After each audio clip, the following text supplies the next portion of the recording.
Lorsque la Corée du Nord a annoncé qu'elle possédait un nouveau sous-marin nucléaire, le président du pays, Kim Jong-un, était ravi. Enfin, la Corée du Nord était à la table avec les principaux acteurs de la géopolitique mondiale. Un sous-marin équipé de missiles et capable de transporter des armes nucléaires donnait du pouvoir à son pays. Cela ferait partie d'une triade nucléaire émergente, pensait Kim, tout en montrant au reste du monde que la Corée du Nord ne plaisante pas. Mais les affaires vont mal. Le sous-marin nucléaire de la Corée du Nord est un échec, et Kim Jong-un a encore été humilié. Pourquoi ? Ce sous-marin est piégé et inutile, laissé à pourrir dans un dock plutôt que de représenter une quelconque menace pour les ennemis de la Corée du Nord. Le 17 juillet Beyond Parallel, qui est associé au Centre d'études stratégiques et internationales, a révélé des images satellites montrant que le sous-marin nucléaire de la Corée du Nord n'a pas bougé depuis 2 ans. Le numéro 841, Eros Kim Kun-ok, qui est le premier sous-marin lanceur d'engins diesel électriques du pays, ou sous-marin lanceur d'engins a passé les 2 dernières années à dépérir dans les docks. Ayant été révélé en septembre 2023, le sous-marin n'a même pas été mis à la mer pour une durée significative. Ce qui soulève des questions évidentes. La principale de ces questions est aussi la plus simple. Le sous-marin nucléaire de la Corée du Nord fonctionne-t-il vraiment ? Toutes les preuves semblent indiquer qu'il ne fonctionne pas. Ou du moins, le sous-marin nécessite encore énormément de travail pour en faire une arme viable que Kim puisse déployer pour la marine nord-coréenne. Rien de tout cela n'aurait semblé possible à Kim lors du lancement de son sous-marin en septembre 2023. Kim affichait un large sourire alors qu'il assistait à une cérémonie destinée à célébrer la présentation du numéro 841, Hiro Kim Kun-ok. Cette cérémonie était son message au monde. Faites attention, car la Corée du Nord dispose désormais d'un sous-marin lanceur de missiles balistiques, capable de frapper n'importe quel pays qu'elle considère comme une menace. Puis la réalité a frappé. Le numéro 841, Hiro Kim Kun-ok, n'était pas prêt à prendre la mer lorsqu'il a été officiellement lancé. Kim le savait probablement déjà. Au lieu de cela, le sous-marin a été déplacé vers la forme de Radoub, situé dans le chantier naval de Simpo. Également appelé cale sèche, une forme de Radoub est essentiellement un bassin dans lequel on peut inonder de l'eau, permettant à un navire d'y flotter. L'eau est ensuite évacuée, permettant aux ouvriers de faire tout ce qu'ils doivent faire sur le navire. Les formes de Radoub sont utilisées pour effectuer des réparations de navires, de la maintenance continue et des travaux de construction. Le numéro 841, Hiro Kim Kun-ok, entrant dans le chantier naval de Simpo, montre que le nouveau sous-marin nord-coréen n'était pas encore prêt. Mais il le serait bientôt. Du moins c'est ce que pensait Kim. Pendant environ 1 an, le numéro 841, Eros Kim Kun-ok, est resté dans le chantier naval de Simpo. Des images satellites de l'époque montrent que la Corée du Nord était engagée dans d'importants travaux de construction et d'aménagement. Beyond Parallel affirme que les détails spécifiques de ces travaux n'ont jamais été révélés. La Corée du Nord s'en est assurée en couvrant son nouveau sous-marin nucléaire d'un immense auvent de sécurité pour empêcher les regards indiscrets de voir ce qu'elle faisait. En décembre 2024, cette première phase des travaux semblait avoir été achevée. C'est du moins ce qu'on peut supposer, étant donné que la Corée du Nord a finalement déplacé son sous-marin vers le bassin sécurisé du chantier naval de Simpo Sud. Ce mois-là, la Corée du Nord a remplacé un autre sous-marin, expérimental lanceur de missiles balistiques, dans ce bassin, en plaçant le numéro 841, Eros Kim Kun-ok, sous un autre abri de sécurité. Pourtant, le sous-marin était pratiquement prêt. Il devait l'être après avoir été sorti de la cale sèche. En quelques semaines, le monde pensait que Kim Jong-un aurait le premier sous-marin nucléaire de son pays patrouillant dans les eaux du monde. Mais ensuite, plus rien. Et rien, c'est ainsi que cela est resté pendant toute l'année 2025. Beyond Parallel indique que des images satellites datées du 30 mai montrent que le numéro 841, Eros Kim Kun-ok, se trouve toujours exactement là où la Corée du Nord l'a placé en décembre. Le toit de sécurité est toujours en place. La seule chose que l'on peut voir, c'est ce qui semble être un kiosque de sous-marin qui dépasse à travers une ouverture dans le toit de sécurité. Encore plus étrange, selon la source, d'autres images satellites montrent qu'il y a eu très peu d'activité au quai sécurisé depuis l'arrivée du numéro 841, le Eros Kim Kun-ok. Il ne se passe rien avec le nouveau sous-marin de la Corée du Nord. Il n'y a pas eu de grand lancement en mer. Aucun signe d'activité militaire ni de chargement de missiles balistiques que l'on pourrait attendre d'un sous-marin censé être aussi impressionnant. Au lieu de cela, le navire reste simplement à l'abandon dans une cale sécurisée, sans que personne ne travaille dessus ou autour.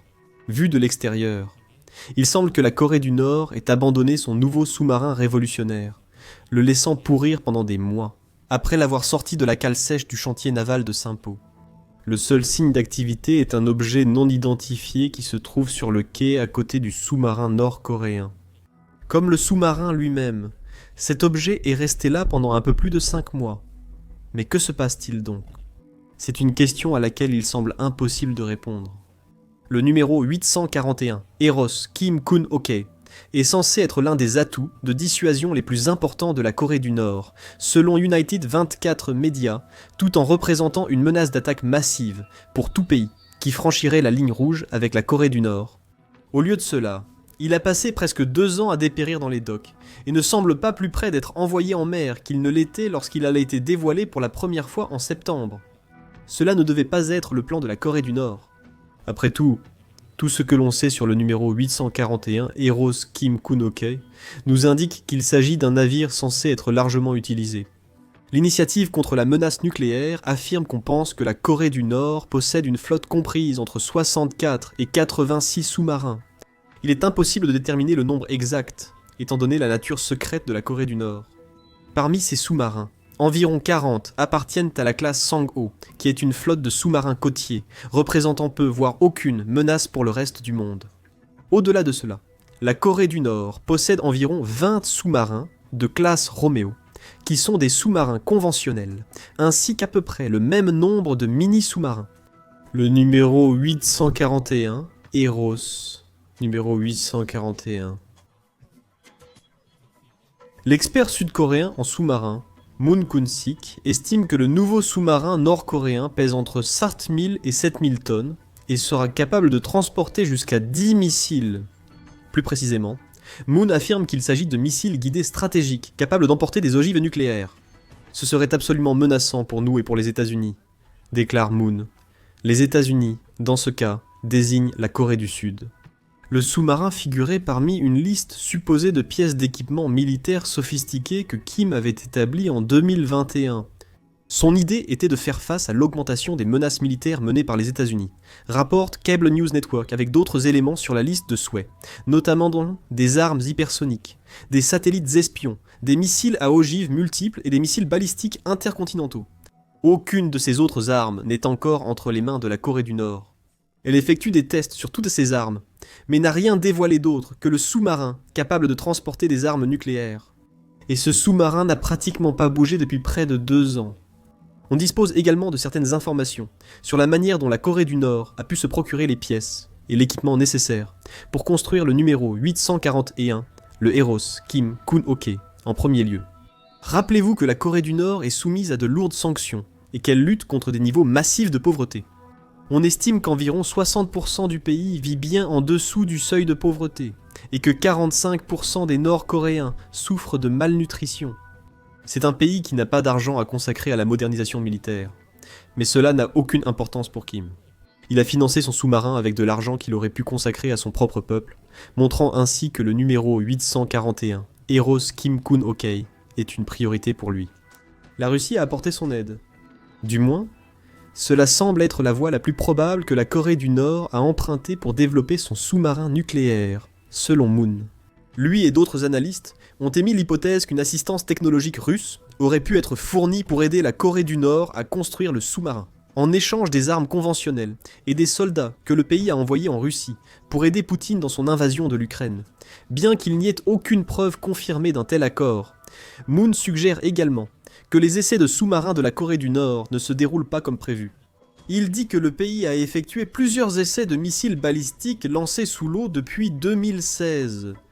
Tous ces essais ont été réalisés avec les petits sous-marins de 2000 tonnes du pays, qui ne disposent chacun que d'un seul tube de lancement. Le numéro 841, Eros Kim Kun-ok, serait censé être plus de 3 fois plus grand que ces sous-marins et posséder davantage de tubes de lancement de missiles. C'est tout ce qu'on sait sur le nouveau sous-marin nord-coréen, à part le fait qu'il est en train de pourrir dans un dock. Il est possible que le sous-marin n'ait tout simplement pas les capacités dont la Corée du Nord a besoin. Il n'est même pas encore allé sous l'eau. Ce qui signifie que Kim n'a aucune idée si son nouveau navire peut lancer les missiles censés en faire une telle menace. À la place, il a un sous-marin qui ne fait rien. Kim est humilié. Son sous-marin piégé et inutile était censé lui permettre de lancer des menaces claires à l'Occident et à tout autre ennemi de la Corée du Nord. Son absence de mouvement au cours des 2 dernières années est mauvaise pour la Corée du Nord sur plusieurs plans. Commençons par l'ambition de Kim de créer une triade nucléaire. En février 2023, l'Association pour le contrôle des armements, ou Association pour le contrôle des armements, a rédigé un article couvrant les supposés plans de Kim visant à étendre l'arsenal nucléaire de la Corée du Nord. Selon l'Association pour le contrôle des armements, on estime que la Corée du Nord possède déjà entre 40 et 50 ogives nucléaires. Dans un autre rapport, la même organisation suggère que la Corée du Nord pourrait disposer de suffisamment de matière fissile pour fabriquer 70 à 90 ogives nucléaires supplémentaires. Cette matière comprend jusqu'à 80 kg de plutonium et entre 280 et 1500 kg d'uranium enrichi. La Corée du Nord a également mené au moins 6 essais nucléaires entre 2006 et 2017, suscitant une condamnation généralisée dans le processus. Ne vous y trompez pas, la Corée du Nord possède très probablement beaucoup d'armes nucléaires. Cela donne un nouveau point de vue sur le chiffre 841, Eros Kim Kun-ok, si la Corée du Nord possède autant d'armes nucléaires. L'existence de ce sous-marin est bien plus qu'une menace vide d'un pays qui veut devenir capable nucléaire, mais qui n'y est pas encore. Du moins, ce serait le cas, si le sous-marin faisait réellement quelque chose. C'est là que réside la source de l'humiliation de Kim. Le numéro 841, Eros Kim Kun-ok, est censé être un navire de déclaration. Il est censé être une vitrine de la puissance croissante de la Corée du Nord, ainsi qu'une menace directe pour les États-Unis, la Corée du Sud et tous ceux qui se mettraient en travers de la Corée du Nord. Kim n'a pas cherché à développer de nouvelles armes nucléaires sans raison. Il veut déployer ses armes, et son nouveau sous-marin était censé lui donner le moyen de le faire. Le numéro 841, Eros Kim Kun-ok, est censé faire de la Corée du Nord une menace permanente. Capable de voyager sans être détecté, le sous-marin devrait permettre à la Corée du Nord d'amener sa menace nucléaire aux frontières d'une nation ennemie, permettant à Kim de proférer des menaces avec un total mépris du danger. Au lieu de cela, il est toujours là où il était. Lorsque le sous-marin a été lancé en 2023, il n'est pas encore parti en mission. On ne sait même pas si le sous-marin peut transporter les ogives nucléaires. Kim veut qu'il les transporte, sans parler de les lancer de manière fiable. Kim veut exhiber une menace nucléaire. Mais ce qu'il a, c'est un navire qui fait un flop et qui met en avant les échecs de son pays. Et il pourrait s'écouler des années avant que cela ne change. Beyond Parallel souligne qu'il ne semble pas y avoir de calendrier prévu pour la mise en service du sous-marin. Il affirme que Kim lui-même a décrit le numéro 841, Eros Kim Kun-ok, comme le premier enfant de la grande cause de la construction d'une puissance maritime avancée, et qu'il avait l'intention de promouvoir le travail de conversion de tous les sous-marins de taille moyenne en sous-marins d'attaque. Beyond Parallel note que cela signifie probablement que le numéro 841, Eros Kim Kun-ok, est censé être le navire de tête d'une toute nouvelle classe de sous-marins armés de missiles nucléaires que Kim a l'intention de lancer dans le monde. Il ne fait pas un excellent travail en tant que leader. En ce moment, le sous-marin semble encore être en cours de conversion d'un sous-marin d'attaque, type 003, en un sous-marin capable de transporter des armes nucléaires, une transformation qui a commencé en 2023. Le meilleur scénario, du point de vue nord-coréen, serait que cette conversion soit terminée dans les 6 à 12 prochains mois. Même cela ne garantit pas que le sous-marin sera prêt à être utilisé. De véritables opérations en haute mer, c'est-à-dire des déploiements réels lors de missions, pourraient y prendre plusieurs années à la Corée du Nord pour être réalisées. En supposant que ce soit même réalisable, cela laisse Kim dans une mauvaise posture.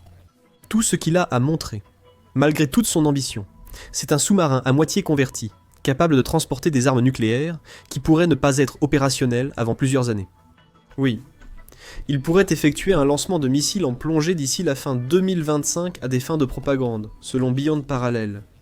Mais cela ne voudra pas dire grand-chose lorsque le sous-marin censé effectuer ces lancements de missiles sera toujours en train de pourrir à quai. Loin de permettre une projection de puissance, le fiasco du numéro 841, Eros Kim Kun-ok, n'est qu'une preuve supplémentaire que la Corée du Nord n'est pas prête à s'opposer aux grandes puissances militaires mondiales. Et cela nous amène à la deuxième raison pour laquelle le numéro 841, Eros Kim Kun-ok, qui croupit à quai, est si humiliant pour Kim. Le sous-marin est censé être l'un des joyaux de la couronne du programme de modernisation militaire de la Corée du Nord. Écrivant pour l'Institut coréen de stratégie maritime, le professeur Terence Rowe-Rigg, du Collège de guerre navale des États-Unis, affirme que la Corée du Nord est en quelque sorte la risée du front naval depuis plus de 2 décennies. La flotte de surface, bien que nombreuse, est composée de petits patrouilleurs et se limite en grande partie aux opérations côtières.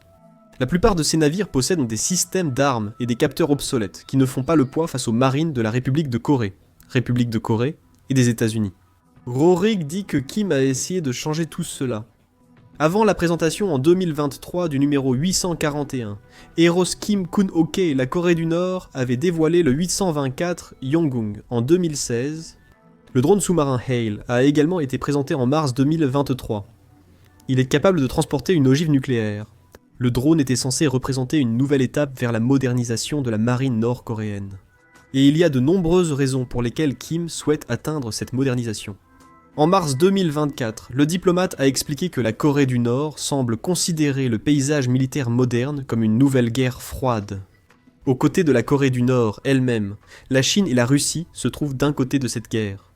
De l'autre côté, il y a les États-Unis, le Japon, la Corée du Sud et toutes les autres nations occidentales qui soutiennent ces 3 principaux acteurs. Compte tenu de cette structure de pouvoir international, la Corée du Nord a décidé qu'elle devait s'engager dans le même type de renforcement militaire que celui observé pendant la guerre froide entre la Russie et les États-Unis. Plus et plus fort signifie toujours mieux. Cette nouvelle structure de guerre froide est ce qui a conduit au développement du numéro 841, Eros Kim Kun-ok. Kim lui-même y a même fait référence, cependant de manière indirecte, en notant que le sous-marin est censé aider la Corée du Nord à égaler la puissance de ses adversaires occidentaux. Kim a également insisté sur la nécessité pour sa marine de disposer de destroyers pour la même raison. Ces destroyers ont également été une source d'humiliation. Le 21 mai, la Corée du Nord a tenté de lancer un nouveau destroyer de 5000 tonnes. Le lancement a échoué, ce qui a conduit le navire à rester bloqué avant même d'atteindre les eaux libres. L'arrestation des officiers Kim tenus responsables de l'échec a suivi l'accident qui a empêché la mise à flot du nouveau navire. Ceci sert de nouveau rappel du retard considérable de la Corée du Nord par rapport aux puissances navales qu'elle tente de défier. Dans ce cas, la Corée du Nord a réussi à remédier à la situation. Elle a défié les attentes des analystes, en remettant à flot son nouveau destroyer seulement 15 jours après son échec initial. Lors de la 2e cérémonie de lancement, Kim a promis que la marine de son pays commencerait à construire 2 destroyers par an pour dissuader l'agression d'autres nations. Cependant, ce qui ressort clairement ici, c'est un catalogue d'échecs dans la quête de Kim pour moderniser. Le problème des destroyers semble avoir été résolu, mais des leçons seront-elles tirées si la Corée du Nord a l'intention de construire 2 destroyers par an ? Il y a de fortes chances que certains d'entre eux soient victimes des mêmes échecs qui ont affecté son destroyer en mai dernier. Pourtant, au moins un de ces destroyers est déjà à l'eau. C'est plus que ce qu'on peut dire du numéro 841, le Eros Kim Kun-ok. Il est toujours dans un dock, et personne ne semble travailler dessus. À ce stade, les estimations de 6 à 12 mois pour l'achèvement commencent à paraître ambitieuses. La situation est devenue si mauvaise que le nouveau sous-marin de la Corée du Nord pourrait finir par n'être guère plus qu'une plateforme d'essai. Ce qui pourrait signifier qu'il faudra encore plusieurs années avant que Kim ne dispose de son navire sous-marin capable de transporter des armes nucléaires. Quant à la marine nord-coréenne, elle semble toujours exactement là où elle en était lorsque le numéro 841, Eros Kim Kun-ok, a été annoncé. Oui, cette marine possède environ 207 unités et un tonnage total de 143 304, mais environ les 3/4 de ces unités sont des patrouilleurs. La Corée du Nord ne disposerait que de 2 frégates, 4 corvettes et peut-être 2 destroyers. Le reste de la flotte était composé de sous-marins, qui ne représentent aucune menace réelle, ainsi que d'un sous-marin supposément capable de transporter des armes nucléaires, qui n'a toujours pas quitté son quai après 2 ans. Alors, la Corée du Nord finira-t-elle par utiliser le numéro 841, Eros Kim Kun-ok ? Seul l'avenir nous le dira. Pour l'instant, il flotte comme un monument humiliant à une modernisation militaire qui ne se déroule pas du tout selon le plan de Kim. Et Kim est loin d'être le seul dirigeant à avoir des problèmes avec sa marine. L'allié nord-coréen Vladimir Poutine a ses propres problèmes. C'en est fini de la marine russe, comme le montre notre vidéo. Regardez la vidéo dès aujourd'hui, et n'oubliez pas de vous abonner à Military Show si vous souhaitez plus de reportages sur la marche hésitante de la Corée du Nord vers la modernisation militaire.